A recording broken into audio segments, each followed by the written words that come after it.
Welcome to BEYA 2020, the catalyst for change. I'm Courtney. And I'm Rayonda, and we are your hosts for this year's BEYA TV. Get ready for an impactful conference this year filled with great energy. Are you ready? Because we most definitely are. Let's get this started. It's the moment in your eyes when the future becomes clear, the opportunities ahead. Imagine the possibilities. It's the essence of science, of technology, engineering, and mathematics. A world of careers unleashed. Everything you need to bring out the best in your career, you can get at BEYA. BEYA, becoming everything you are.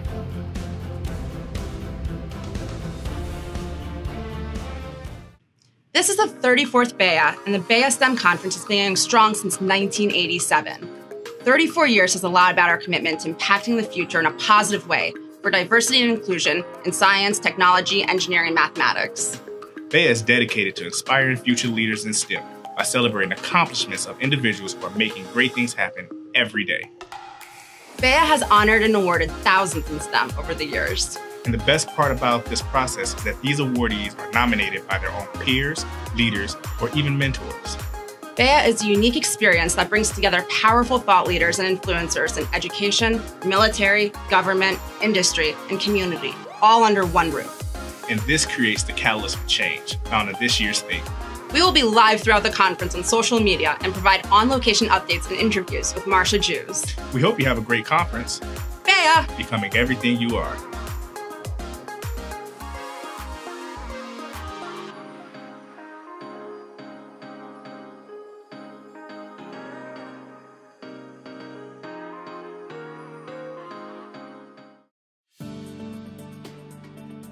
If we're able to say kids act a certain way because of the negative influences in their lives, the role models that they see on the street corner and places like that, if we're willing to buy into negativity, then why can't we buy into positive things?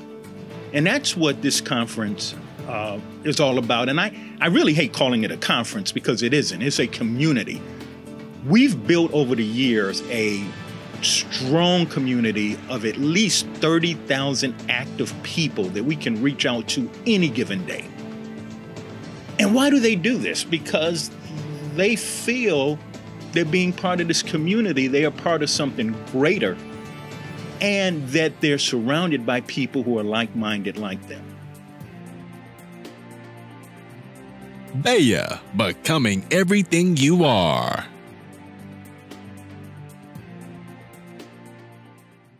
I was working in the IT department. I was a babysitter. I was a waitress. Your first job is full of unexpected moments. On my first day, I remember thinking, I don't want to do this for the rest of my life. I realized it's not about having a little extra spending money. It's about doing what I really love. You learn a lot about yourself along the way. That period of my life taught me everyone has a story. Today, it helps me because I learned the value of listening. I learned that nobody is above the small tasks. So I just want to say, thank you to my first job. Thank you to my first job. Without you, I wouldn't have discovered my love for technology. Thank you, thank you, thank you, first job.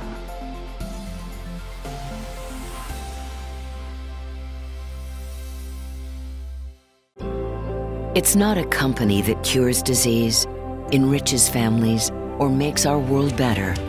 It's the people in those companies that do. Our people. At Aerotech, we've helped millions of people find work in just about every imaginable job on Earth. People who get the job done.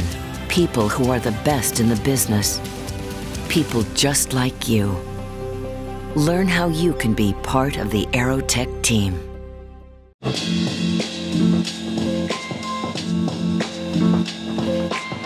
So how did you know this is what you wanted to do? Growing up, I actually wanted to be a cancer researcher, and then that kind of morphed into me wanting to be an oncologist, which is a cancer doctor. And cancer in general is very near and dear, as my mother actually had cancer, breast cancer. Lots of people in my family, unfortunately, have suffered similar cancers as well. So cancer is something I've always been very passionate about. Then I came here with an opportunity to work on a device that actually deals with cancer. One of the things about Boston Scientific, their tagline is advancing science for life. Being able to go home and say that I am a part of that big push to advance science for life is incredible. It's an opportunity that I would never pass up. If you truly have a passion around something, make it happen. Network, find new people to talk to, get comfortable, make it happen. You can do anything. I've always been interested in aviation since I was a little baby. I used to make my parents take me to watch the planes take off and land at the airport. And from then, when I was about 10 or 13, I was like, you know what? I want to make a career out of that. The Tuskegee Airmen were the first African-American pilots in the United States military. They were the people who proved that it could be done at a time when most in our nation felt that blacks did not have the mental aptitude to do those kinds of things. The Tuskegee Airmen proved all that wrong. They really paved the way, and they fought through adversity, and they can really give us the motivation that we can do anything through that. Circumstances were a little different in 1942, if you will, but what I think is important is that the opportunity was there to get training, to get an understanding, and that's what's being provided by Southwest today. Southwest Airlines has had a long history of a wonderful partnership with the Tuskegee Airmen Incorporated. The Continuing the Legacy in Aviation program started with the main goal of exposure to students. There's much more to it than flying the actual airplanes. So there are many more jobs around for people to work here. We like to expose the students to the mechanics of aviation, to customer service, to the operations. This program offers the insides of what the normal people can't see. It even amazes me when I come back to see, how Southwest grows more and more over the years. Southwest goes out of its way to show kids, yes, there's a future here if you want to take it. The Continuing the Legacy program is a key component for bringing more youth of all nationalities, all minorities into aviation and technology. And it shows the great social responsibility that Southwest Airlines has. What we're seeing now is that it is actually serving as a true pipeline for workforce development. And we are starting with these students when they are in middle school, and then we have students who are also in college. This is the place that they start, and then we hope that they're going to end up at Southwest Airlines one day. Being a mentor to this program has probably been one of the highlights of my career here at Southwest Airlines. Flying planes is always fun and everything, but what's more fun is talking with kids and you're seeing that light bulb click in and you're seeing that spark and you know that you've had something to do with helping that person basically become your replacement one day. Coming back as an alum, I'm here to show them that they can start from ground zero, not knowing anything about aviation and still be successful in it. Having this community of young aviators around me, it means a lot. It means that I'm not alone. You're able to speak with historical figures such as the Tuskegee Airmen. You're also able to speak with captains, first officers, chief pilots, whatnot, get their input, their advice on how you can shape your path to have the best future possible. The value lessons that sustained us in early times are still good for the young people today. Anybody can achieve their dreams that want to become the Southwest Airlines pilot, and I think it's the best thing that Southwest put out there. I moved all the way across the country to go to flight school, and now I've just been pursuing my dreams. My dream career is to be a cargo pilot for a major airliner. My ultimate dream goal is to own my own charter service with my sister Alana. What excites me most about flying is when I take off and when I'm in the air and I can see everything below me, roads, streets, being in the clouds, it's like cloud nine for me. It's great that these programs sponsored by Southwest Airlines in collaboration with the Tuskegee Airmen are trying to educate people on the historical context of what we're doing and how we can pave the way, because we are the next generation. The world's going to be in our hands very shortly.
Hi everybody.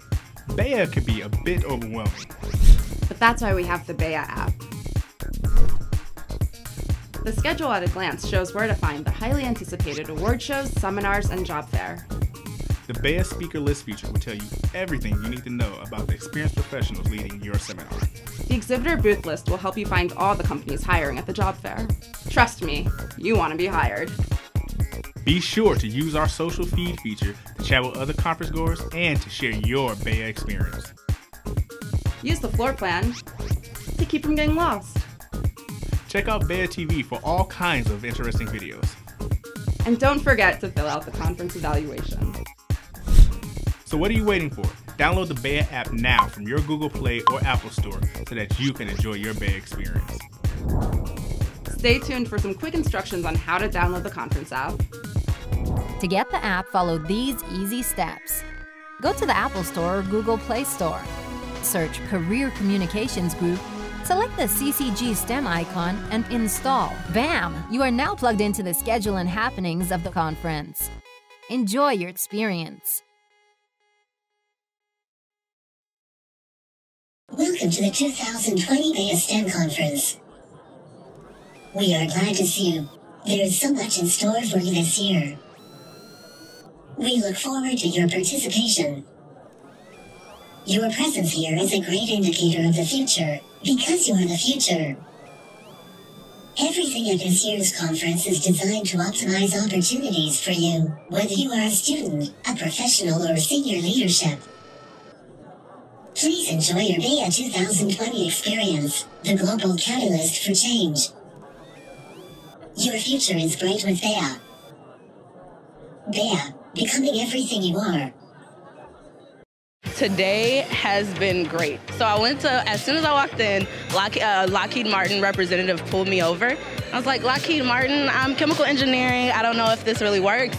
But then I saw the list of their opportunities, and then they're based on innovation. I said, well, I love innovation. Like, that's what I'm passionate about. So I can make this work.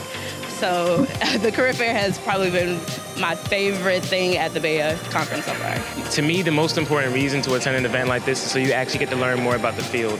And once again, as students, you don't get a lot of opportunities to network, but this is a perfect platform for anybody to network. So you can actually learn what's going on in the field from people that were in your position a few years ago, maybe a couple of months ago, that have actually landed the job, and now they're telling you directly hands-on how to land the job themselves. I'm not just networking for myself, I'm networking for the students who weren't able to come. So I want to take those opportunities back, even if it's not something I see for myself. I have a friend who's interested in that. I want to get those opportunities for them too and take it back to them. Yeah, I've met a lot of great people here. There's a lot of great companies here, so I'm excited to be here. It's been not only just an opportunity to like network with people related to my career, my future career, and like related positions, but it's been an awesome opportunity to like work and grow with the community that I have at my university too. I've met wonderful people here that I wouldn't have met if I didn't go to the conference. So this is my third year at BEYA, and every year that I've come, I've left with opportunities. I've been able to network with certain people that I still have relationships with, and meeting other students around who have same majors as me, same interests as me. So it's overall a great networking event, and it's all around a great opportunity to get different job offers, internships, things of that sort. Kind of cliche, but never be afraid to pursue your dream. Don't put limitations on what you can do. You'll surprise yourself.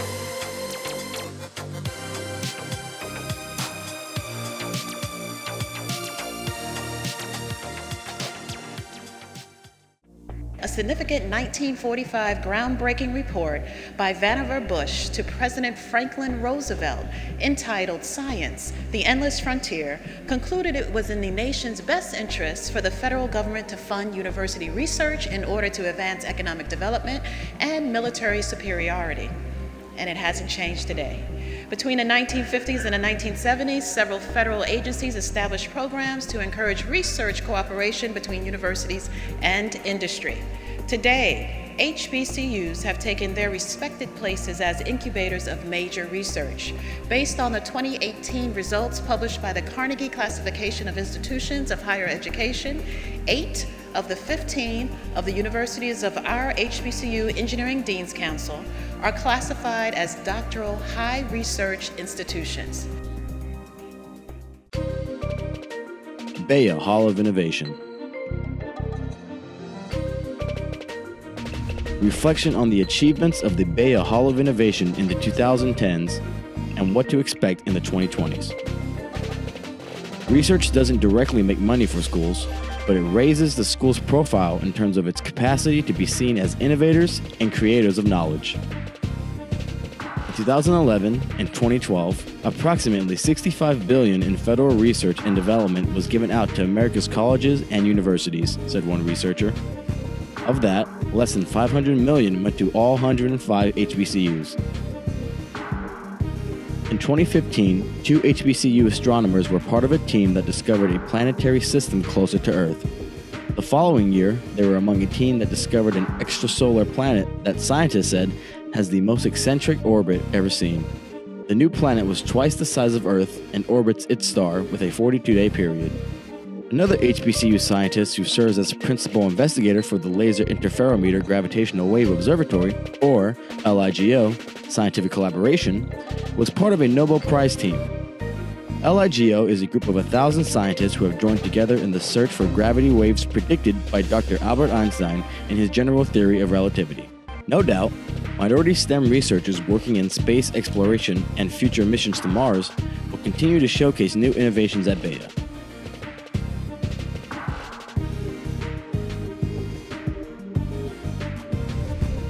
Alabama A&M University. AAMU Project Team. ZT Dang, Amir Mubashir, Chance Glenn, Wing Chan, Richard Lagel, NASA Marshall Space Flight Center, MSFC Project Team. Eric Earhart, Kevin Rugani, Tom Zolads, Lakeisha Hawkins, Stan Tyman, David Sharp, Matt Marsh. AAMU Student Team. Brandon Cook, Cameron Dimbo, Devontae Edwards, Jaquise Foster, Jerron Jones, Kenton McGraw, Kiana McIntyre, Jason Perry, Roderick Randolph, Megan Throgmorton, Michael Wallace. NASA Marshall Space Flight Center, MSFC, derived a new methodology that enables the bearing defect frequencies to be calculated with the actual inner and outer race contact angles that the bearing sees under real-world rocket engine loading. The goal of this project is to design and build a low rotational speed and low axle load bearing test rig to simulate the relationship between bearing defect frequencies and contact angle variations for high-speed turbo pump environments. The bearing test rig integrates the bearing hardware with a data acquisition system. Its primary function is to measure the real-time axle loads, the rotational speeds, the accelerometer data, as well as the temperature of the bearing in a safe and controlled environment.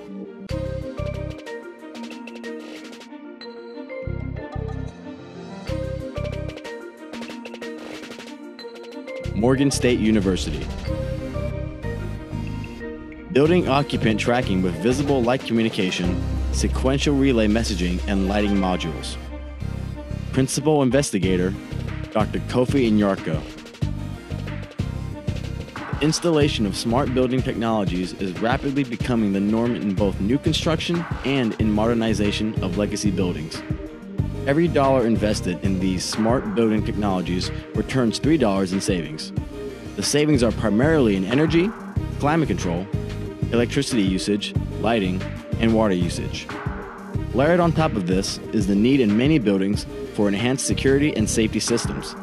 Commercial and government buildings are currently being built and retrofitted with new technologies designed to reduce energy consumption through lighting at significantly lower cost.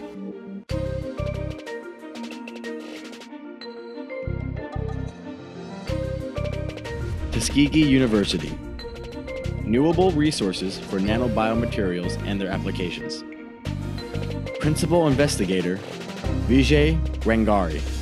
The purpose of this research is to develop sustainable nanomaterials from waste resources for various applications, including biomedical to polymer composites for automotive and food packaging. This project helps reduce waste from the environment and also produces value-added products with various applications.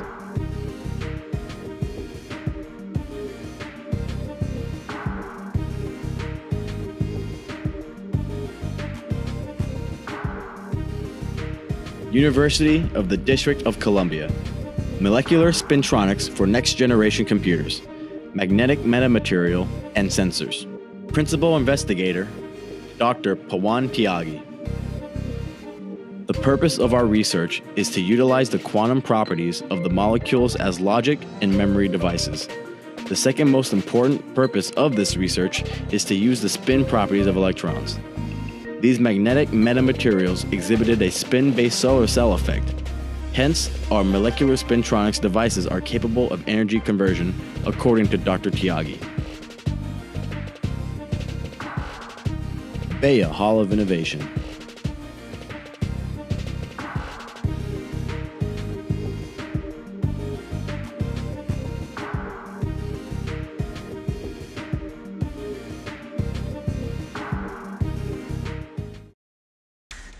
BEYA's Leading Voices features groundbreaking discoveries, new research at the nation's historically black colleges and universities, HBCUs, and winners of the HBCU STEM Innovation Awards.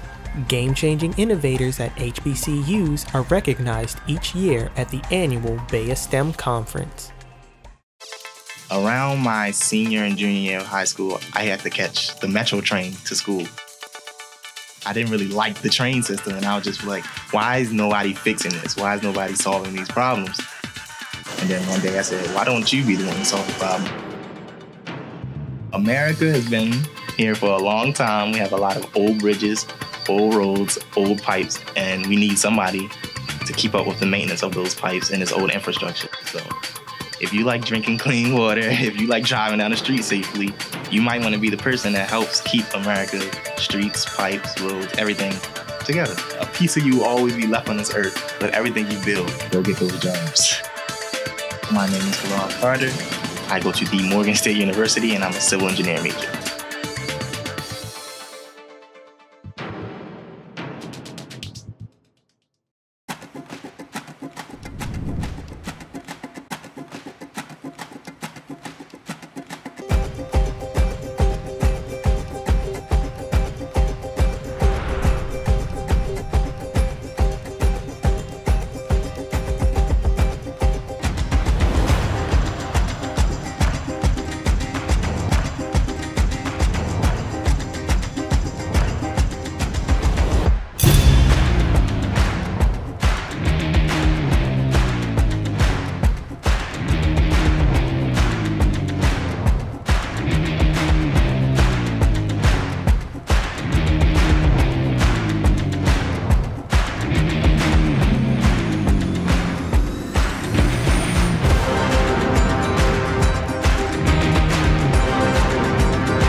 Scene 5, take 1, Mark.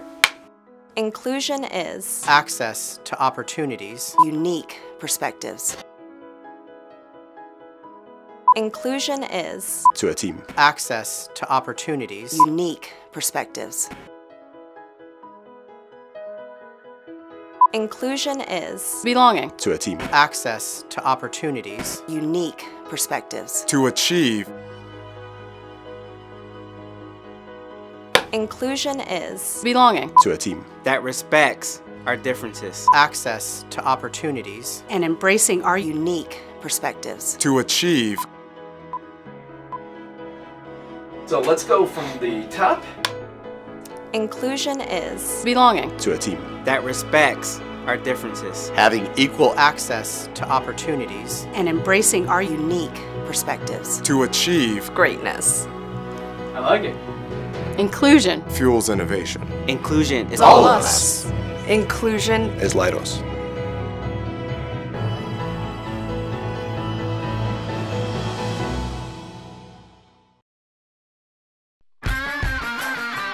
We're MITRE, and we're solving for a safer world by tackling the kinds of problems that no one else can solve. The really big problems, the internet-sized problems, the landing 87,000 planes a day safely type problems. The kind of problems that take data scientists and system engineers and healthcare experts and joint mission simulation labs to solve. Safer by solving important problems, like figuring out how to crunch a petabyte of data to identify a rogue pharmacy that's filling fraudulent prescriptions, and then connecting the dots to see how that might be a key to solving the opioid crisis. Safer by solving complex problems, inventing things like new GPS signals, which becomes foundational technology for pretty much everything, and then reinventing navigation to be less dependent on satellites and more resilient on the battlefield, more accurate on the runway, and safer just about everywhere you go. That's because MITRE is about sharing, not silos. We bring together industry experts and government agencies and academia to achieve a unique vantage point, to find answers, inform new policies, and scale it up big so it makes even more people's lives safer every day. We iterate, we invent, we model, we discover, we create, we lead. And then we share the answers, that algorithm, those prototypes, that 3D print your own drone in the field kind of solution, so that government, private industry, and the world can put it to use for the common good. We're MITRE. We solve problems for a safer world. Your world.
We're going to be speaking in just a moment with Dr. Pamela McCauley.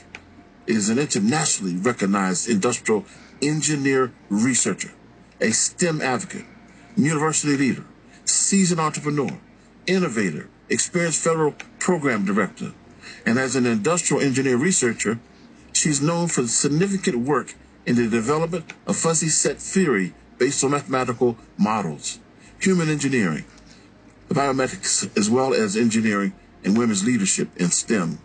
But now let's go to our newsmaker line and speak to this great doctor so that you might get to, again, I just wish we could have accommodated with more time, because having this brief conversation will only give you what I'm calling a tease. But she's available to us, and we're honored that she would put us on her schedule. So let's go to the newsmaker line right now. Good morning, good lady. Good morning, doctor. Good morning. How are you? Fine, thank you. We're so honored that you would let us rob you some of your morning time to join the Larry and Morning Show. But much appreciation to you. Totally my pleasure. Glad to be with you. You were born at Fort Benning to a military family, grew up in a small town in Oklahoma. What got you interested in science, technology, engineering, math, STEM at the Frederick Douglass High School? My dad, my father, he was an Army sergeant, but he always said to us, that study hard and get your math, and he made us take math every year. And because of that, I didn't have the fear of math that many students have. And my father, he worked, as I said, as an Army drill sergeant, and he always told us how important it was to get our education. And then as a little girl in Oklahoma, I always share the story very briefly that we would sleep outside on the rollaway bed. I'm sure much of your audience doesn't even know what a rollaway bed is, but my grandmother lived in the country, and so in the summer we would beg to sleep outside on the rollaway bed, and I would look up at the stars, and I was just fascinated by the stars, and so that really began my love for science. Now, after high school, you started off at a community college before going to the University of Oklahoma. In a recent interview, you're becoming an engineering series.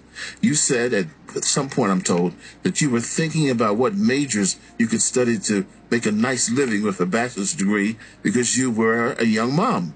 So Absolutely. You went to the library, looked up different engineering disciplines. Is that a good way to choose an engineering as a career? Well, I think so. And of course, back then, you had to go to the library. Of course, our young folks today have more information at the click of a mouse or on a phone than we did with just stacks of books. But I think that's an excellent way because once you learn about a career, also about the financial aspects of it. And again, I was a young mom, so I had my daughter when I was in high school and took her to college with me. So I needed to find a way to make a good living for her. And it was a struggle initially. When I was in school, I received welfare and food stamps, and I hated it. But I knew that that's what I needed to do in that season of my life to get to where I wanted to be. And so studying engineering, when I looked in the library and saw that I could make a nice salary with that bachelor's degree, that motivated me to pursue that engineering discipline. Now, family, catch this. You are the first African-American woman to earn a PhD in engineering in the state of Oklahoma. What was the journey like, and what advice do you have for young people? Well, you know what? It was, it had its moments. It was very challenging some days. But the beauty of not knowing what you can't do is that, I didn't even know that I was going to be the first black woman to get a PhD in engineering. I just knew that I wanted my bachelor's degree, and then, of course, God opened up many doors, and I had mentors who encouraged me. So then I got a fellowship, a National Science Foundation fellowship, to pursue my graduate studies, and it was just amazing. The level of encouragement I got from my mentors. That said, there was still a lot of opposition because many people, I was the first black woman engineering graduate student that some of these professors had seen, and so I was different to them. But if you persist, and again, I had good mentors around me, Dr. Howard Adams and my PhD advisor, Dr. Badiru, and they encouraged me. But it was difficult some days. Sometimes it was lonely. Sometimes I felt isolated. But then I also had some very good friends there with me. But I always say to the young folks, if you have a dream, you really can make it come true, but you have to add some timeline, you have to add some structure, you have to do some work. So dreams need to become goals, and so that comes with the structure and a plan. And of course, all of this is from my drill sergeant father, who always said, plan everything. In 1993, you won the largest National Science Foundation graduate fellowship at the University of Oklahoma. You also launched support groups for young women in STEM. Why? Well, as I said, I've been very blessed to have supporting parents. My mother is so optimistic, and so even despite the fact that I had my daughter when I was in high school, that I didn't have any money, having that encouragement from my father and my mother, the most optimistic and supportive person you could ever imagine, that really made a difference for me. But I realized that a lot of young mothers who were just as smart as I was didn't have that structure and that guidance. And so I put Motivation of Moms together in 1993, I think it was. And that organization was designed to encourage young mothers. And we worked in Oklahoma City as a nonprofit for several years. And after Motivation of Moms, after we ended that program or that organization, I've continued to do this because I'm so passionate about helping young women, young people, period. But for these young mothers, a STEM degree can move you into the middle class with even an associate degree. 52% of STEM careers can be obtained with a 2-year degree. And so there's no reason for us to be wondering how we're going to make it as young women, as young men, as young mothers. You don't have to depend on the system, and you don't have to depend on anyone else, on a man. You can get you a STEM education, and if you pursue an engineering degree, the salaries are even higher, and create that life that you want, that you deserve, and that your children deserve. And so that was truly my motivation, my daughter and that. More recently, you were selected to lead the National Science Foundation CORS program. The I-CORS program prepares scientists and engineers to extend their focus beyond the university laboratory. What will you be doing at the 2020 Black Engineers of the Year Awards Conference in Washington? Well, I'm so glad you asked me about what I'll be doing. I will be doing whatever I can to support Dr. Tyrone Taborn and all of those amazing folks at Career Communications Group. This conference has been such a significant part of my life. I attended the second conference 33 years ago. I believe this is the 34th year. And for me to walk into a place after being in Oklahoma as a student and seeing so few African-American engineers, and to see such an amazing group of successful Black engineers who were real people who talked to me, who encouraged me, it changed my life. It really did. And I was listening to the previous segment you had going up the tail end of it. If anyone has a child, a young person in the area, I would strongly encourage you, I'm begging you to bring them to this Black Engineer of the Year conference. It's life-changing to actually see that this is a real career that I can have. There are people who look like me who are not just in these careers, but enjoying these careers, thriving, making a difference and changing the world. So I will be there. I will be speaking, I'm sure, at some point to some of the young folks, and it's just an honor to continue to be a part of the Career Communications Group conferences, Black Engineer of the Year, the Women of Color and Technology conference, and I'm just so pleased and excited to be that it's coming up, and I will be there. BEYA is one of those trusted communities, one of those events where we are validated by being able to give back. You know, the world is based on a lot of people taking and taking and taking. BEYA is not about taking. BEYA is about giving back, realizing that we are where we are because of the progress of those who came before us. But we're not obligated to those who came before us. We're obligated where we are now and how we move forward. And how do we do this with integrity? How do we do this with a passion? BEYA, becoming everything you are.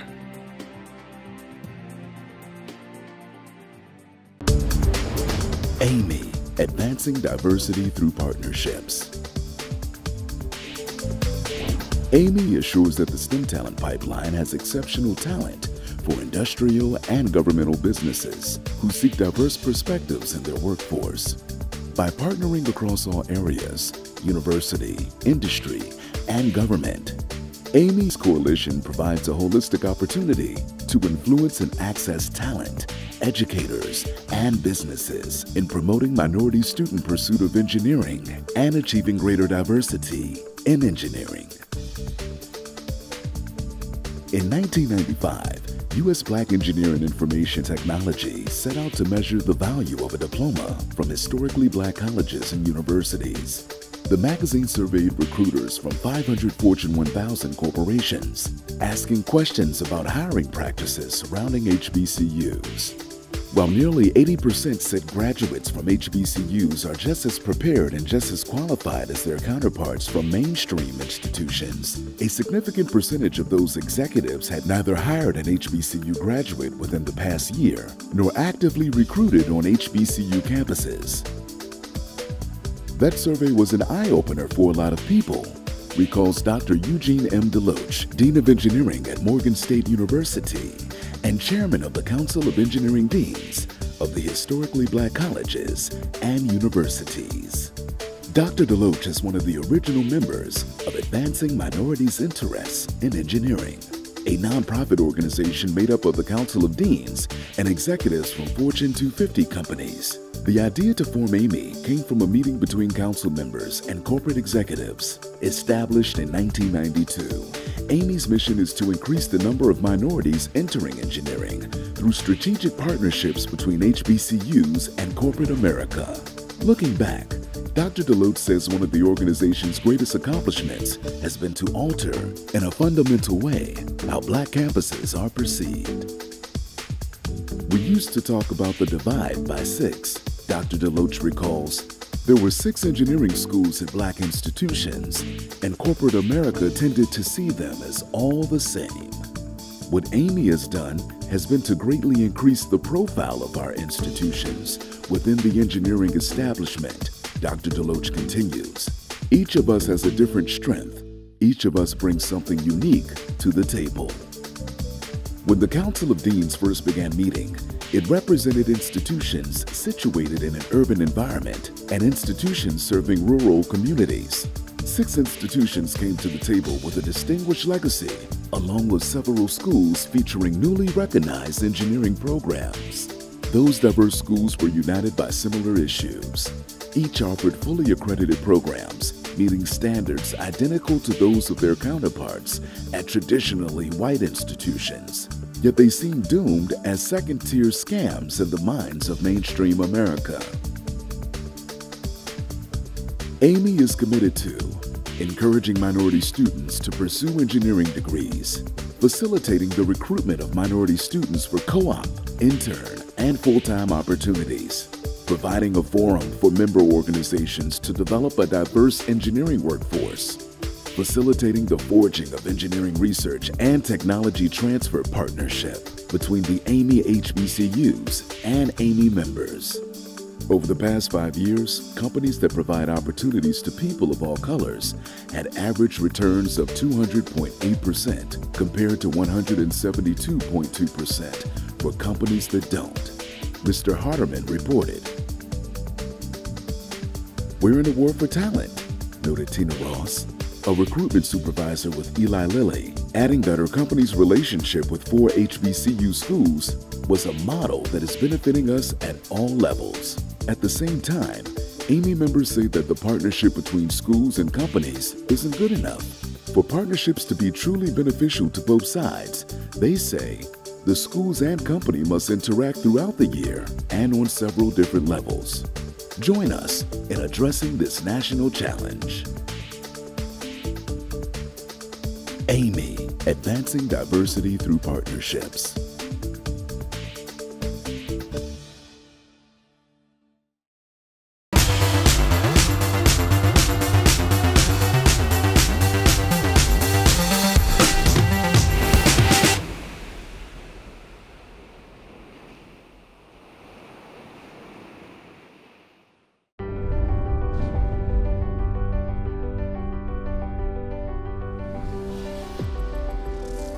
We are integrators. We are problem solvers. We combine determination, talent, and partnership to bring the right solutions to the most vital missions. Today, we offer a wider breadth of capabilities in the most advanced application areas. In every domain, from the sea to the land, to cyber and outer space, we are there to help you see even more, do even more, and bring even more innovation to bear on the world's most important missions. That's ingenuity from every angle. That's the power of SAIC, redefining ingenuity. All. It's a small word with big meaning. All together, all points of view, all for the same goal. At United Technologies, we believe the future belongs to all of us, and the solutions we create are stronger when we reflect each and every person's view. We embrace your perspective, background, identity, the ways you work and communicate, all the things that make you, you, and make our business strong. Because companies don't innovate, people do. Great ideas have the power to change the world, and the next idea can come from anyone, anywhere. At United Technologies, the possibilities are open to all. We create space to share and connect and be heard, opportunities to learn, grow, and excel. By coming together, we can challenge the status quo and create an extraordinary future. We can shape our careers, our workplace, our industries, our world. We are United Technologies, and we are all in.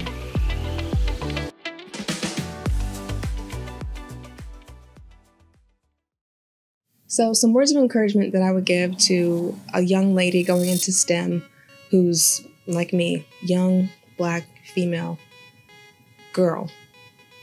You got this. You've done the work. You're a star at math. You're a star at science. You're able to take on these types of roles if you want them. So don't be discouraged by the things that people are saying or the things that you might see on TV that represent what engineering is supposed to be like. You have the skills. If you put the work in, you go to office hours, you're learning what you need to learn to make this thing happen for you, you can do it. You can do it. It's going to take work, admittedly, right? You might walk into the classroom and you might be the only one that looks like you in there. But I'm telling you, it's possible.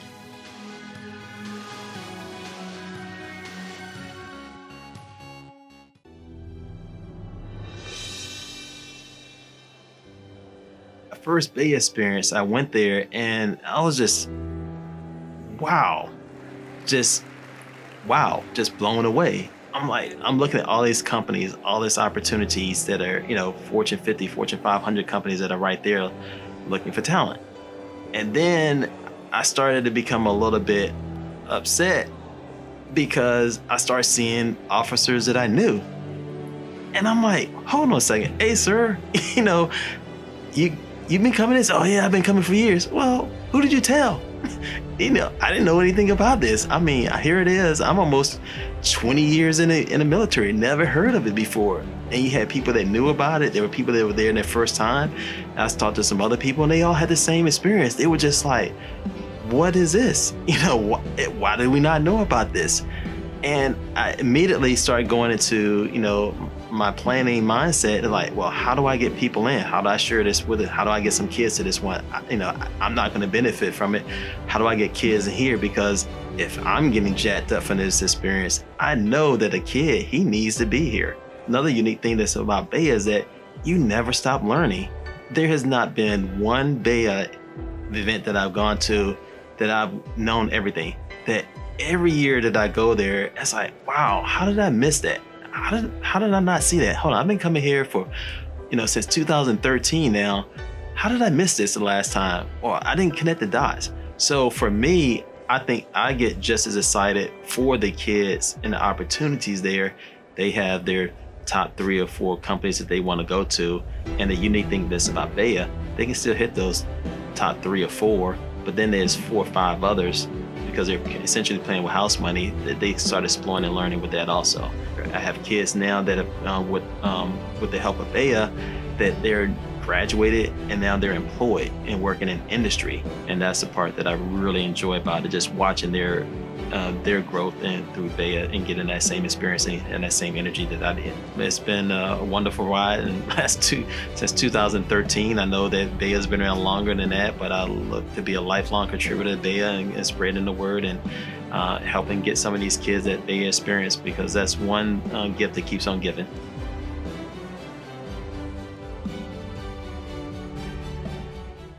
Welcome our Master of Ceremonies for the evening, Mr. Ossie Davis.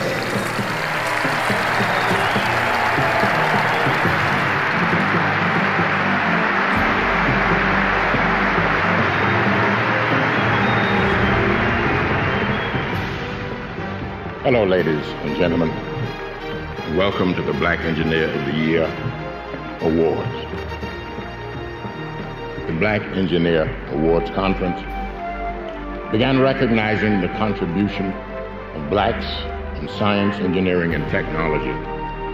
Before then, brief references about the contributions of a few black scientists were all that we heard. Still, we were proud to hear about them. But hearing about the past is not enough to motivate our future, our youth.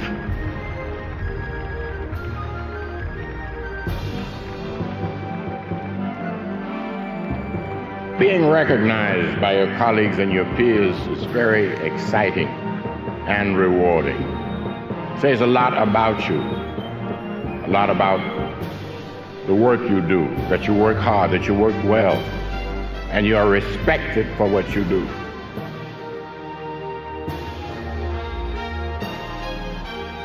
We know that history books are not updated to keep our young people continually informed about the advancements made by the new black scientists. So in many of their minds, they cannot hope to compare themselves to the legend of the past. This alone makes the Black Engineers Award even more important.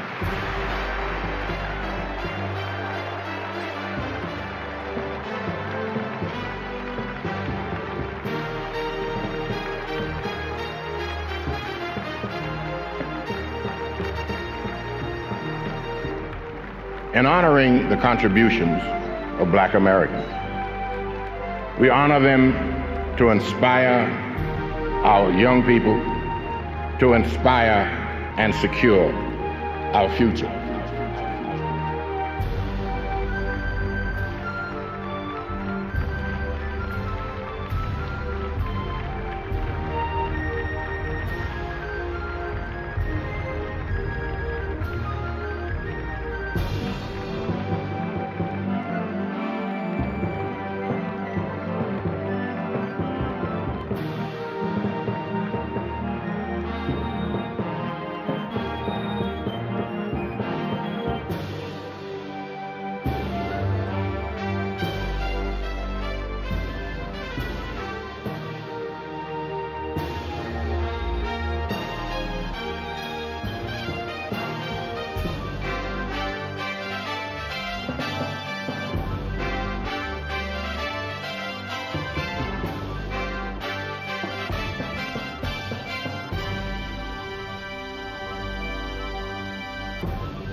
Tonight we've presented some extremely talented individuals, people who present positive images, who spark the imagination of young people and perhaps, hopefully, give them something to dream about. We thank all of our sponsors, and we thank you for joining in this most special presentation.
global leadership forum promotes initiatives to produce diverse leaders in the sciences, technology, engineering, arts, and mathematics.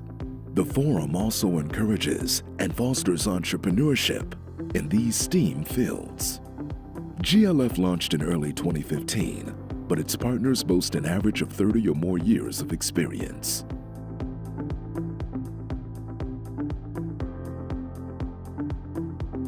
GLF achieves its goals through a variety of programs.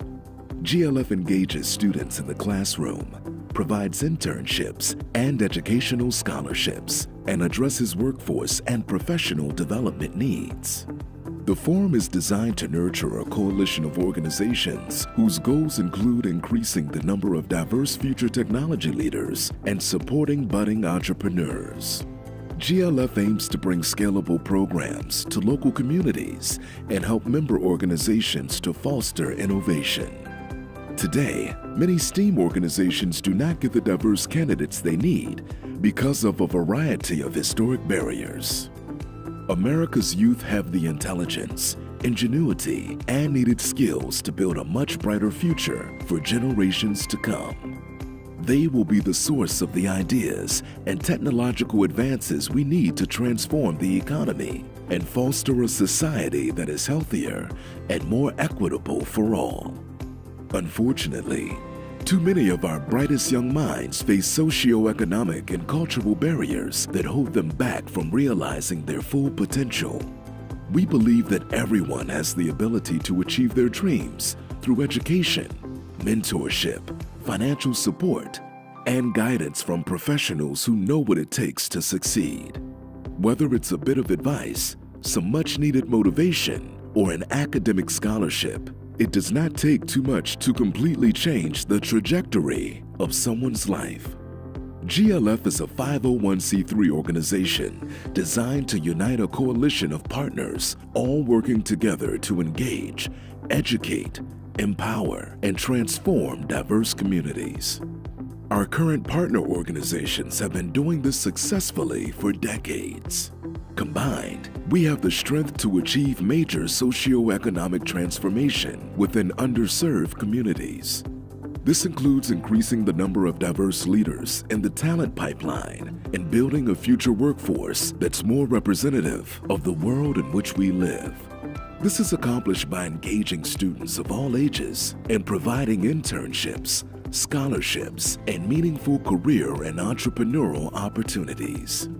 To be successful, GLF depends on the support of cross-sector leadership and a community of participants like you to keep our programs growing and serving underprivileged communities. Please consider joining other leaders and role models in STEAM organizations who have already paid it forward. Every contribution you make helps someone in need and ensures your generous legacy lives on for future generations to come. To quote our co-chair, Linda Gooden, I believe it's time to focus on our youth. I believe access and affordability to quality education is foundational because education is fundamental in changing one's economic paradigm. End quote. Our donors gain pride in helping to shape a more diverse workforce and building stronger communities. You will receive recognition and our thanks through print, web, and social channels. Donations support GLF programs, services, and mentoring opportunities that are offered year-round. Your contribution can also serve as a thoughtful means to pay tribute to friends, colleagues, or loved ones. We also partner with companies to establish donation matching programs. Contact us to discuss more ways we can help boost employee engagement and solidify your company's commitment to philanthropy and social change. When you make a tax-deductible investment, you help underserved scholars and professionals gain the skills they need to advance their careers and start new businesses. With your help, we move one step closer to reaching our goal of raising $1 billion to fund GLF programs, engage 1,000 communities, and transform the lives of 10 million students and adults. Please visit our website at www.glf.org go.glfnow.org/take action today to learn more about GLF and the communities we serve.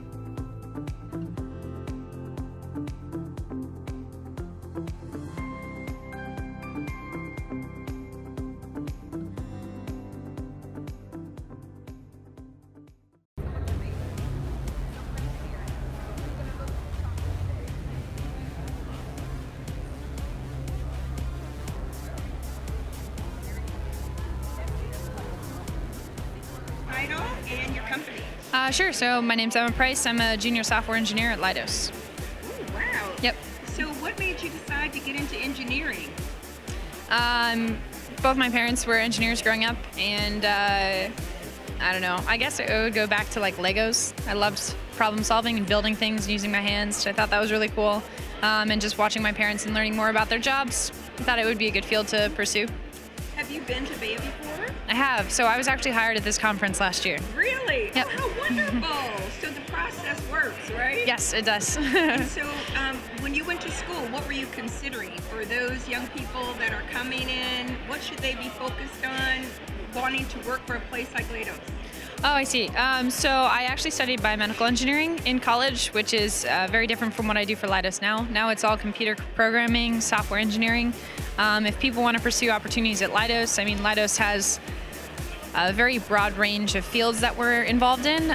So software engineering certainly helps. So Python, Java, C++, C knowledge, all programming languages. But if you are into health, like a chemical engineering student or biomedical engineering or the life sciences like biology, chemistry, physics, stuff like that, there are opportunities there too.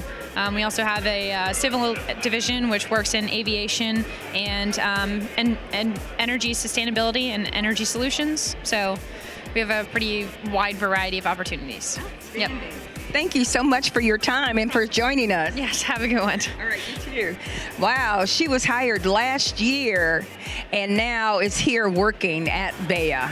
That's outstanding. When you come to BEYA, you get to see that there's so many doing great things. It is building the next generation. The next generation that's going to take our place. The next generation that's going to take us to Mars. The next generation that's going to explore the deeps of the ocean. That's what BEYA is all about. Building on what we're going to be, not just next year, but for the next 50 years.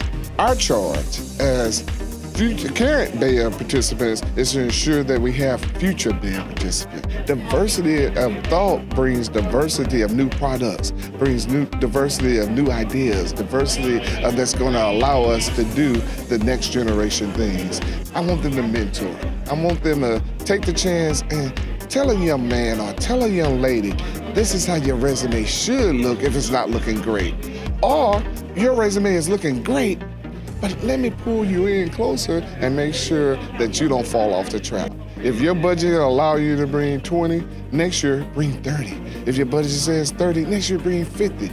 This is a one-of-a-kind type of place. They will never get this experience. Just tonight, if our students were here, if your students was here from a university, they're rubbing shoulder with flag officers. They're rubbing shoulder with SEC or SES officers. They are rubbing shoulders with the top echelon within our military. Where do you get that opportunity? I'm impressed to do that. After a 30-something-year career, I'm impressed to see these individuals. Keep coming back. We're now 30-plus years doing BEYA. We want to ensure that we want to do that 30-plus years and more. Make sure you spread the word. Let someone else know about exactly what you saw this weekend, because what you saw, you'll see nowhere else.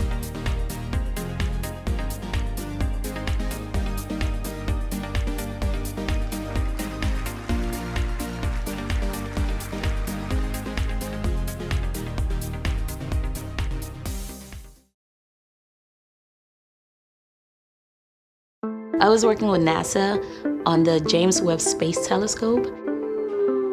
I got married and had my first child, and then I had my second one 2 years in. My husband and I just made a choice, you know what? Why don't we take time off and be with our kids? and it was the most amazing choice. I was out of the workforce for 6 years. Going into 3 years, I started applying for engineering jobs. And to my disappointment, oh my goodness, I was told that I was out for too long. The minute I got the phone call from Boeing that I got the job, goosebumps. My name is Charity Ikbe, and I am an F-18 structural engineer at Boeing. Return flight positioned us to have support. So we had executive mentor, a peer mentor, a return mentor, another female or mother that returned on their own. I believe this program is preparing us for something greater. I'm currently learning management skills. You don't see starting out in a program and getting this type of opportunity where they're paying for you to take technical classes in leadership. Leadership? You just started. So I believe that Boeing, the sky is not even a limit.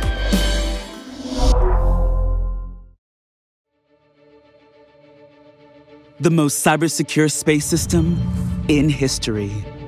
A clearer picture of our planet and above it. Doing more with machine vision. A 100% secure internet. Redefining laser performance and portability. Printing innovation on demand. From quantum computing at trillions of operations per second to nanomaterials at 1/1,000,000th of a meter, using crops as living sensors. Applying chemistry to reshape what's possible. Building AI avatars. Forwarding the next wave in communications. Using robotics like no one else. Moving at hypersonic speed with a proven team, solving the most complex challenges across every domain. Raytheon is helping to make the world a safer place.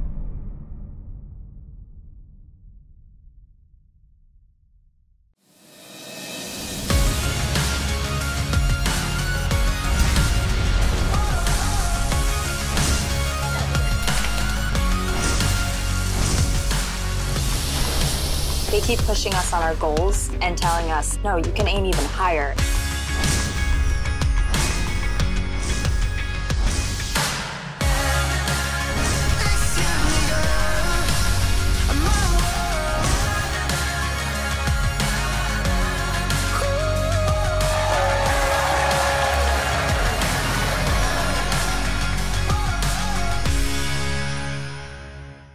I think STEM opens a lot of doors in terms of mentorship in high school kids and middle school kids, and all the way down to elementary school kids. We want these kids to get involved early and young so that it carries all the way through.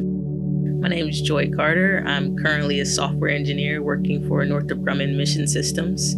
I graduated from North Carolina A&T State University with my bachelor's in computer science, and I also went to Johns Hopkins University and attained my master's in computer science. As a kid, my dad was in artificial intelligence when he was in the military. So I very vividly remember being 4 or 5, had my pillow next to his computer while he's up working at night. And so I've always seen that computer interaction. And then when I got to college, I had 2 professors that really just took an investment in me and told me that, if you're dedicated to this and you put the time in, you'll reap your rewards. If I'm steadfast, if I continue the grind, if I continue to present myself in a certain way, I can reach that pinnacle too. It's a two-way street, right? I'm pouring something into you as a student, you're pouring something into me as a professor, and I think that those relationships are the ones that really foster us and take us further. One of the things that I love the most about STEM is the amount of students that I can talk to, the platform that it gives me to speak to these students. The challenges that you face as a woman in the workforce are very different than that of your male counterparts. And even let's take it further, and being a Black woman are some things that you're just not going to experience. So now if I'm in a room full of people that are experiencing the same things that I'm experiencing, that have the same dilemmas that I have every day, and to be able to say, how did you handle this? How should I proceed going forward? To get that one-on-one time talking to students, interacting with students, making lasting connections. I can't tell you the number of students that still contact me after meeting them at BEYA, like, hey, can you give me advice about this? Can you critique my resume? Like, what are some things that you think that I should be doing? Like, those are the relationships that I really try to hold on to, and it definitely makes going to work a lot easier knowing that my company will invest in me to go to a conference like BEYA. So I got nominated by the student services coordinator at my school, and I had no idea that I was nominated for the award. And I get this email, it's like, congratulations, you've been selected as a student leadership award winner. And for me, it was really rewarding because it goes to show that my hard work did pay off and somebody did notice, and not necessarily saying I was doing those things for the recognition, but it was like somebody saw how hard I was truly working as a student to maintain my grades, to be active, to impact the College of Engineering at A&T in a positive way. So that recognition was nice. There's a young student out there that's hungry and they're looking for that one person to just take an interest in them, right? And if I could be that one person that's taking that interest in them to help propel them forward, then absolutely, I want that to be me.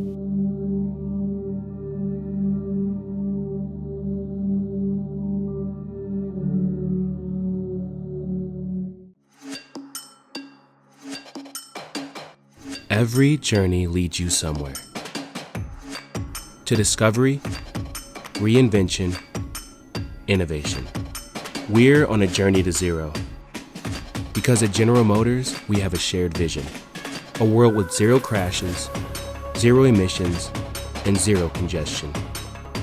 A future where everyone can travel safely, reduce our impact on the planet, and save life's most precious commodity, time. We're on this journey together. The future belongs to all of us. And no matter where your journey will lead you, we are determined to help you get there.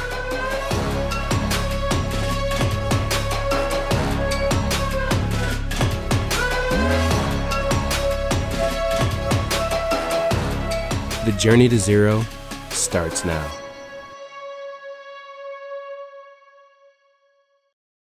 I just ride my bike out here and wait for the guy to come in and ask him if I could get a job here. And I just kept coming back every week. We could come on Tuesday mornings. And finally he says, don't come back next week, I'm going to get you a job. And by the end of that summer, he had called and they hired me in August. So I've been here ever since. Bill Johnson has worked his entire career at J.C. Weddock, one of Consumers Energy's classic 7 coal plants. When the aging units were retired in 2016, Consumers Energy made sure its employees weren't caught off guard. We were told up front that these units, their lifespan wasn't for long. They were very honest with us.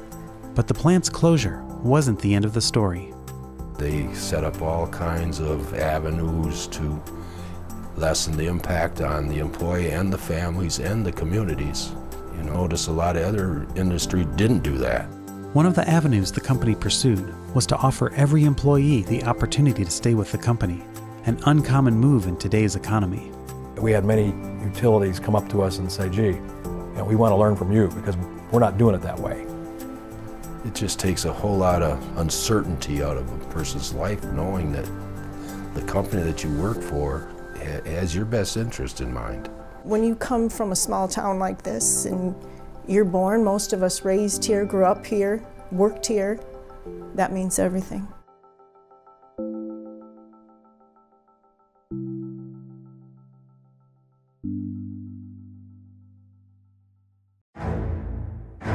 The battle to keep our nation and its people safe has changed.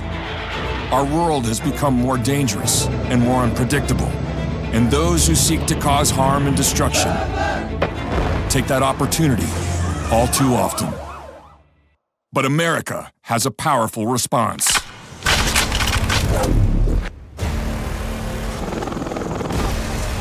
America has its Marines. A naval expeditionary force in readiness. Extremely adaptable and agile. Prepared to operate inside contested maritime spaces. Built to win our nation's battles and create order from chaos, anytime, anywhere. The Fleet Marine Force is forward deployed and forward postured, deterring potential adversaries and safeguarding key maritime terrain. We are first on the scene, first to help, first to contain a brewing crisis, and if required to do so, first to fight. We work and fight in partnership with the Navy, which makes us instantly mobile, amphibious, and lethal. And our self-sustained forces are able to keep peace, bring aid, or take the fight anywhere on the planet for as long as it takes to buy time, create decision space, or enable our larger joint forces. We are flexible, scalable, and we practice warfare that outmaneuvers adversaries and exploits vulnerabilities. But a force like this is about more than mobility or equipment. It's about Marines. Recruiting and retaining the very best defines who we are. We seek selfless young men and women of character and virtue and challenge them to earn our title. Marines themselves are the greatest weapons in our arsenal, each polished and capable, battle-tested, determined to win. You must give 100% of yourself at all times. And never quit or give up. Steeped in our core values of honor, courage, and commitment, Marines bring moral, physical, and intellectual strength to every situation. And when their time in uniform is done, they use those qualities to continue to serve their communities. But before Marines can ever fight our battles, they learn to work together to overcome doubt, fear, and weakness, and become capable of making smart and decisive combat decisions. It's a special skill honed across more than 240 years of defending this nation, and it's made the Marine fighting spirit legendary. Strategic environments are changing, characterized by evolving technologies and a fight for accurate information. It's a chaotic environment that calls for a next-generation approach. As the world's premier naval expeditionary fighting force, we operate across air, land, sea, and cyberspace.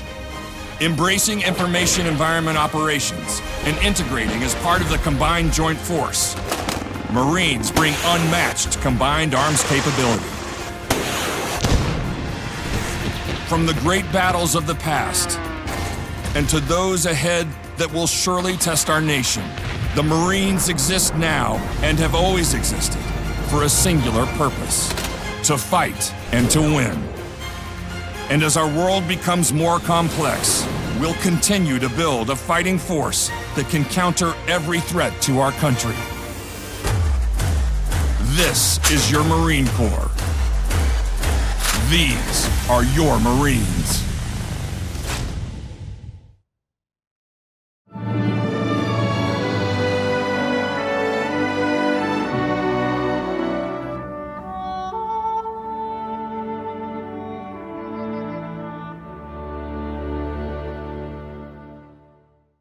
When we first inaugurated this Stars and Stripes event here at BEYA, it began as a small breakfast in a modest-sized hotel meeting room. Now, as I recall, we expected about 50 people, and there were about 200 people in attendance. Well, we've certainly come a long way. Additionally, we've also come a long way in creating and implementing our Stars and Stripes mentoring program as one of the most significant parts of this event. Now, under the outstanding leadership of retired Vice Admirals Andy Wins and Walt Davis, we have seen this program designed for high school students grow year after year.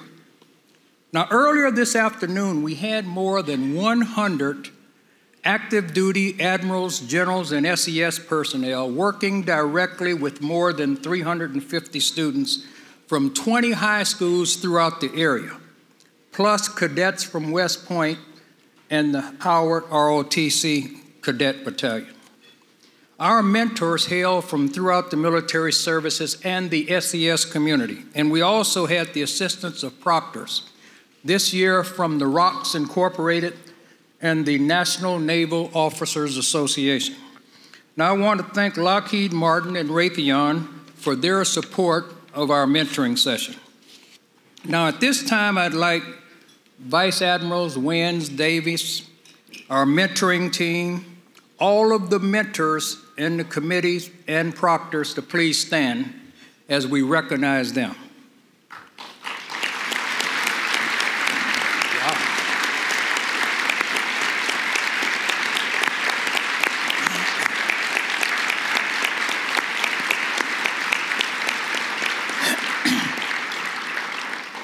Now, there are about 50 or 60 students with us this evening as well, and I would say to the students, in this room are many people, something like 800 here tonight, who all support you, and hopefully you will leave this evening knowing that you have a range of options. So you can leave here, wake up tomorrow and say, I want to be an engineering dean, I want to be a corporate executive, or maybe a military leader. So the ball is in your court, but we stand ready to help you. And for our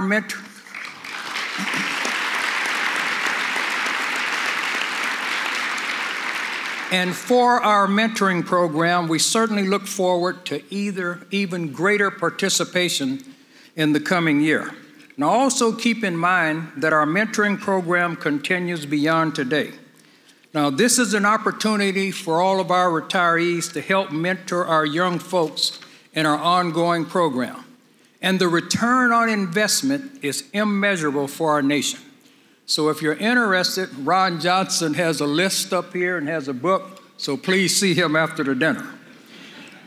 Also, I want you to know that while we sit here this evening in another ballroom in this hotel, there are more than 800 students who are attending the BEYA Student Leadership Award ceremony. And all of us volunteers were just proud as can be to be part of a program that's so supportive of America's youth.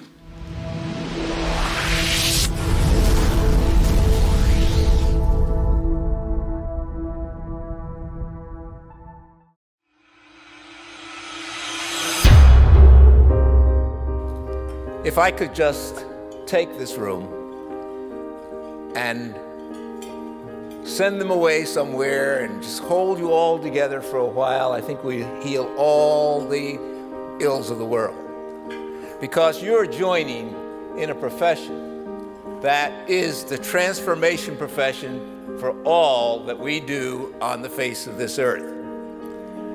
Engineering is the engine that runs innovation and creativity and makes lives better for all of those who reside on this small location in this vast universe. The Black Engineer of the Year Awards, or the BEYA Awards, was initiated back in 1986, before any of you were even thought of. This very room is the reason it was initiated. Who are going to be those leaders in the areas of engineering and its related fields in the future? And that future is now. We need you. We cannot afford to have any one of you quit on the journey in which you have launched yourselves. As I see it, the only limitations that you have are time and economics. But there's nothing wrong with you dreaming. You can envision what is to be. I'll just give you 50 years from today. That's within a reasonable limit of your lifetime. You'll have plenty more years after that 50 years to retire and enjoy yourself. So think about it, get ready, fold it in, become that engineer that you are aspiring to be, and let's change the world. Thank you so much, and have a great conference.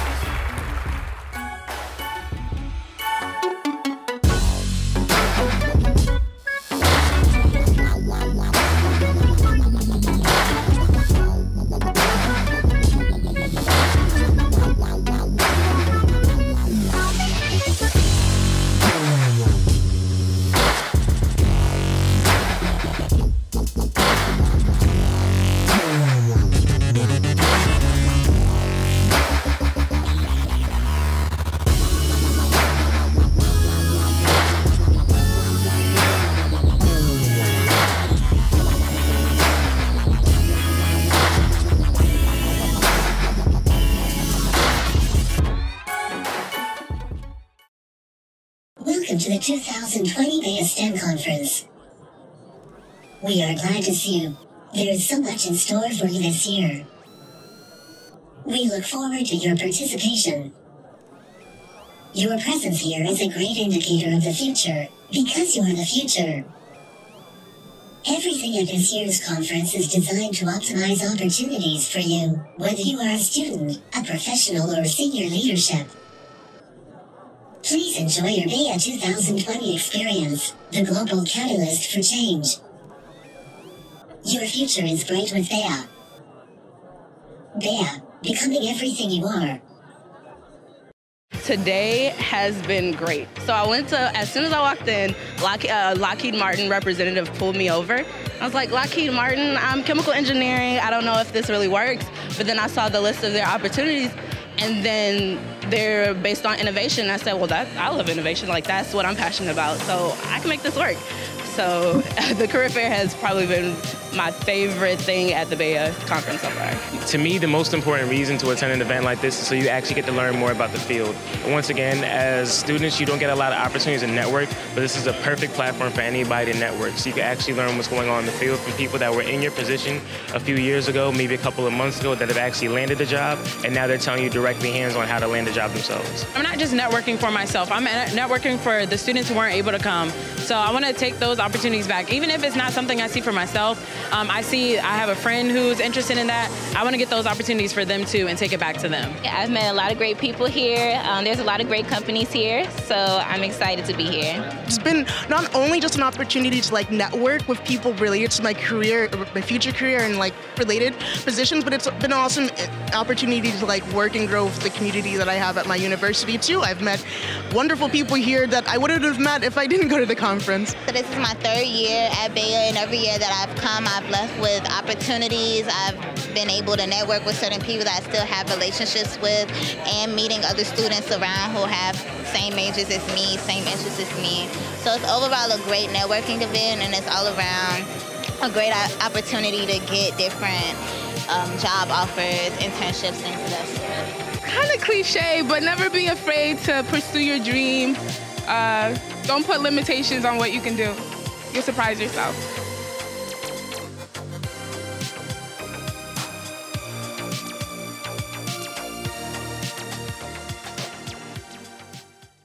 My name is Charles Barber, and I'm Director of Radiation Electrical Sciences at Sandia National Laboratories. This is my first time at BEYA, and I wanted to come because we had 3 different engineers that won awards here. So I wanted to be here when they got them and see that, and I was fortunate to be able to go out to dinner with them last night and congratulate them. So that was a big deal for me. One of the nice things was that I was here the whole day, so I got to sit through the breakfast this morning, see all the different people getting awards. The interaction with people was great. And then I went to multiple seminars. Every one of them I really learned something from. They were actually a lot of fun. These are more interactive kinds of things. So it was a very good day. The BEYA conference is very important to me because it's a good way for me to get to see who some of the young upcoming stars are. It's also, I think, it's good for my staff because they get some notoriety and publicity when they win some awards here. So that's why I find it useful. I heard something this morning that I really liked is, don't let anything stand in your way. You are your only limitation, so really go out there and seek to achieve. I hope everybody really takes that away and believes it, because I interacted with some people here today that they have such a bright future. I would like to see that for everybody. For my particular division, I'm the Division Inclusion Ambassador, and so we are looking very much how we can diversity inclusion increase diversity, but with a strong focus on increasing inclusion where we're worried about unconscious bias. I want to see people have opportunities all the way through their career and do better and better all along. And so the 3 that won today, I think, are good examples of how that is working for us. But we can't stand still on past achievement. We have to continue to do better. That's one of the reasons I think BEYA is so important. It's the moment in your eyes when the future becomes clear, the opportunities ahead. Imagine the possibilities. It's the essence of science, of technology, engineering, and mathematics. A world of careers unleashed. Everything you need to bring out the best in your career, you can get at BEYA. BEYA, becoming everything you are.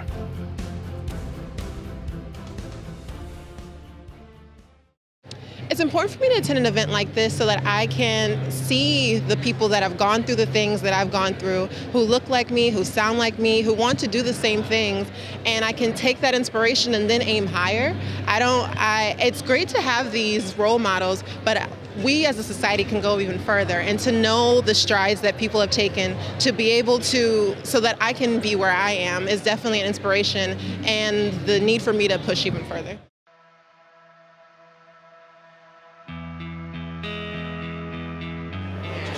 Hello, my name is Kanisha Moffitt. I am a junior at Hampton University, and I am majoring in electrical engineering.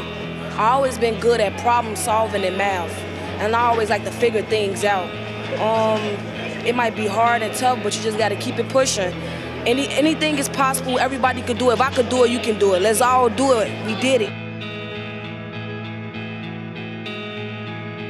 My friend Sydney.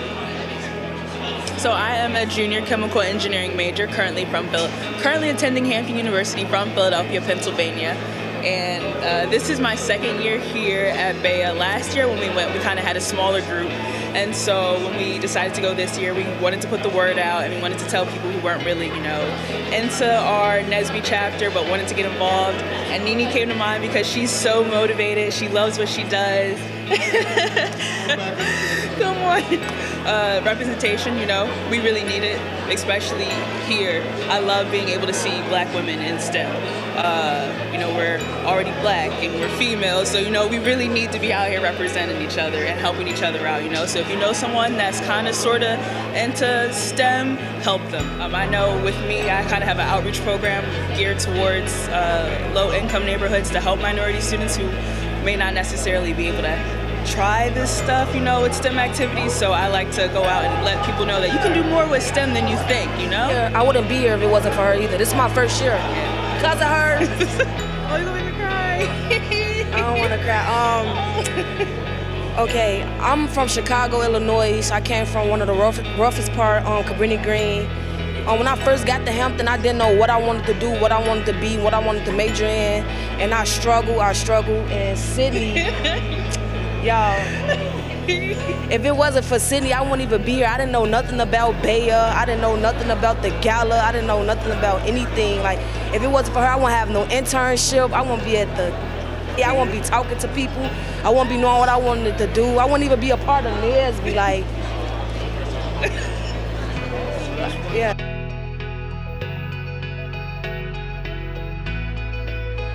It don't matter where you come from, color, age, looks.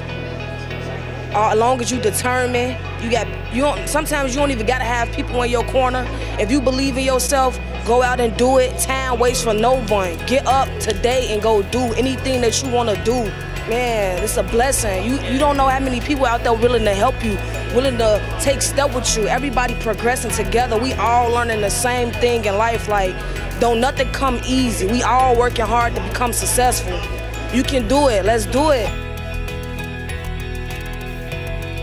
BEYA, becoming everything that you are.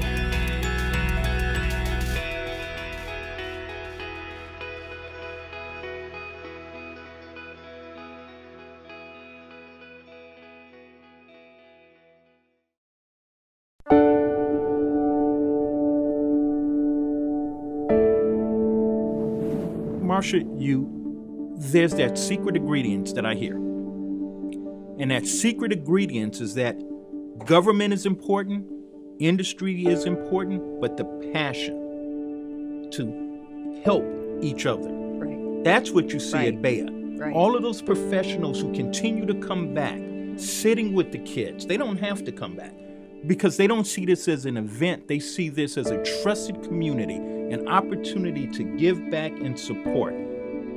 That's what we have. So anyone interested, www.beya.org.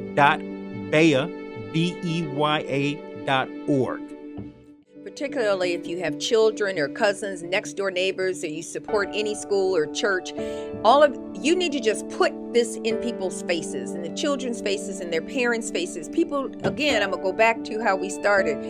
People don't know what they don't know. And unless we take the time to show them and to educate them, they're not going to understand what the future can really hold for their children, their family. This is a wrap. This already, see, just quick, that fast. But we're going to be there at BEYA talking to people and continuing this conversation.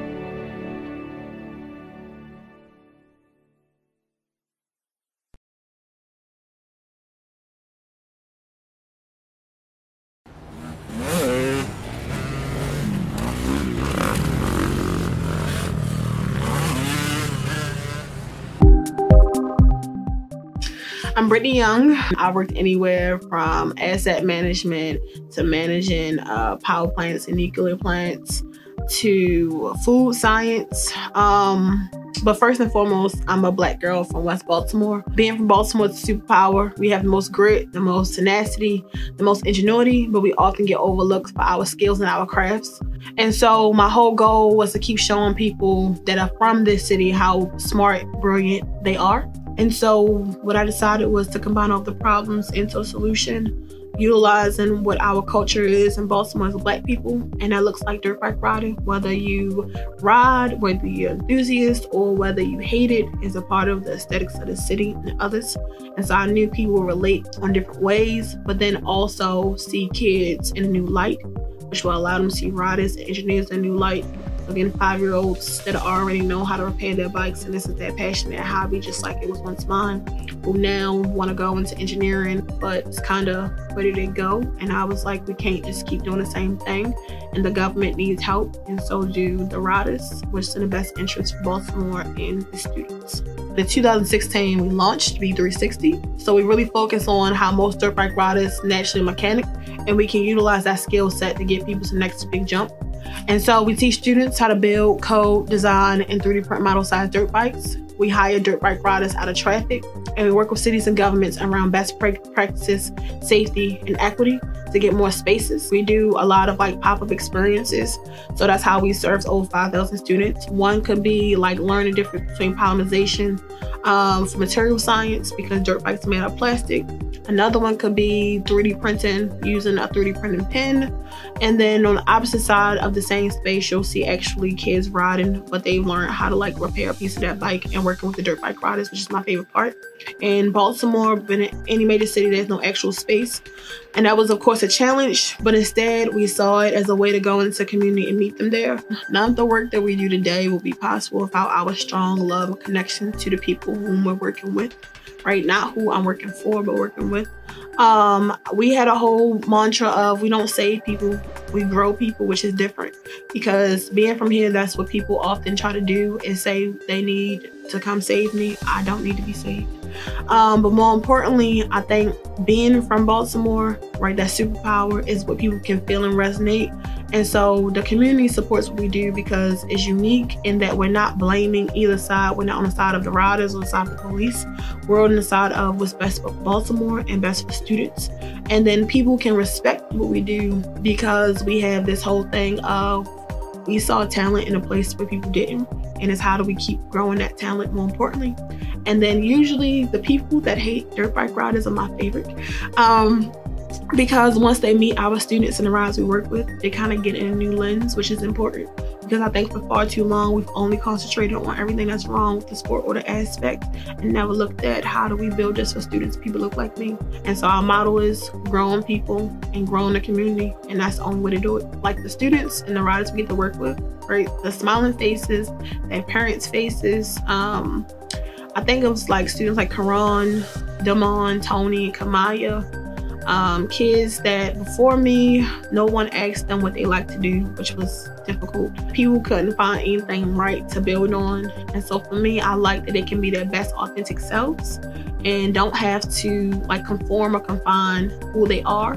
And then on top of it, they're our best advocates, right? So that means they want more people in programming and not traffic. That means they want more people into STEM, and now they actually want to go into that. We're changing people's mindsets, which is hard to do, but also giving people hope, especially in a city where people always talk about what's wrong and not what's right. I didn't make big promises, but more importantly, I made big outcomes. We get people from all ages and all backgrounds, so old, young, black, white, etc. I think for a lot of people, it's of course the excitement of a dirt bike, but the reason why they keep coming back is because of the excitement of STEM in a new light, and also like seeing dirt bikes in a safe way.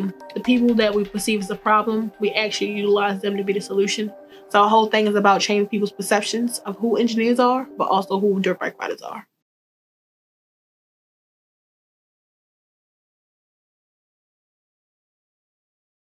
I've been with BEYA now for almost 10 years.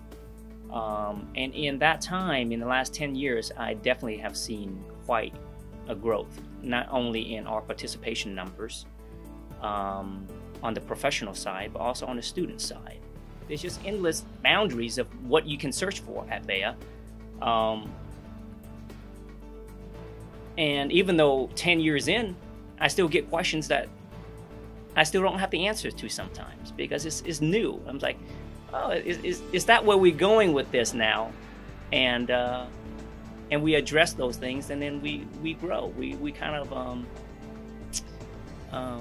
we let our partners kind of help us adapt to the new platform, right? We're very adaptable. BEYA is. BEYA, becoming everything you are. There are things that are being said at those workshops that you cannot put a value on. Things are being said in those workshops that they just don't hear in the classroom. And not knocking the classroom, because academia, they're doing a great job, but sometimes academia doesn't have a very sense of the real world. And that is what the kids get very, very attracted to. And when word gets back, they say, yes, I was at that conference last year, Mr. Carter, and there were some things I did not expect. And it took me to another level to give me a better sense of what I can do and what I should be doing. BEYA, becoming everything you are.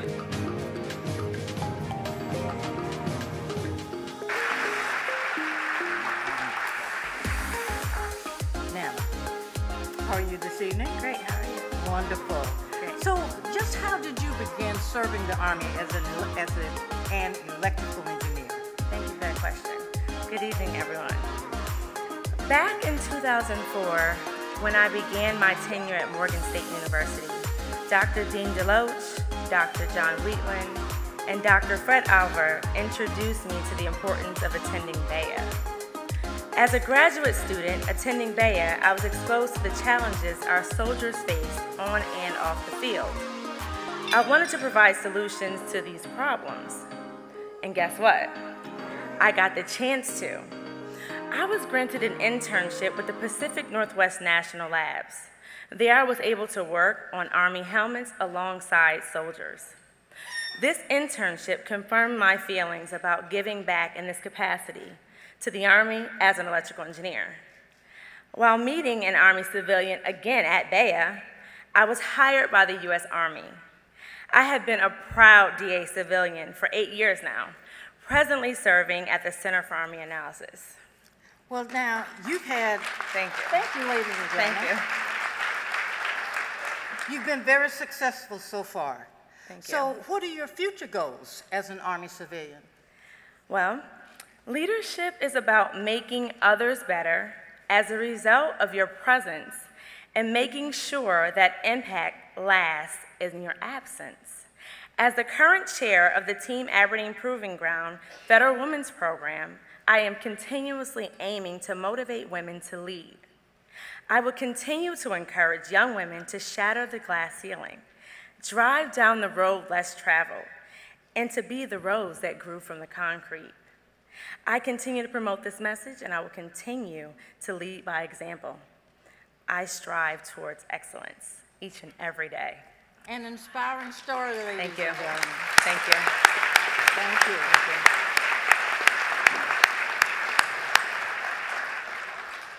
Ladies and gentlemen, that is current return on investment.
I noticed that there was an opportunity to merge cybersecurity and communications. And when I realized that I was good at being able to merge those two things together, I saw a hole and I wanted to take it.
My name is Erin Phillips, and I work at a financial company in cybersecurity. I love STEM, and I love that it's something that I am continuously learning, and it challenges me every single day, and I can't wait to continue to learn more. I was really drawn to cybersecurity because it's a growing field, and at the time that I started in cybersecurity, which was about 5 years ago, it was something that not everyone knew a lot about. And so I had the opportunity to really grow with the field and really engross myself in cybersecurity and learn and read and teach myself, but also be able to educate other people on how important cybersecurity is. A lot of times people in technology don't always communicate the best. And so I was able to be that bridge for them. Cybersecurity is very important to the national security because there are so many different facets of security, and there are so many different things that could happen to the detriment of cybersecurity nationally, and it's growing every day, and there's always a different hole that needs to be filled.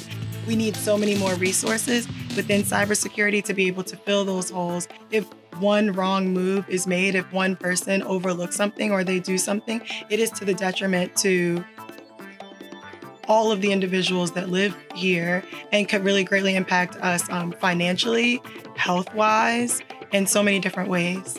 And we need as many people as possible to help to fill that gap.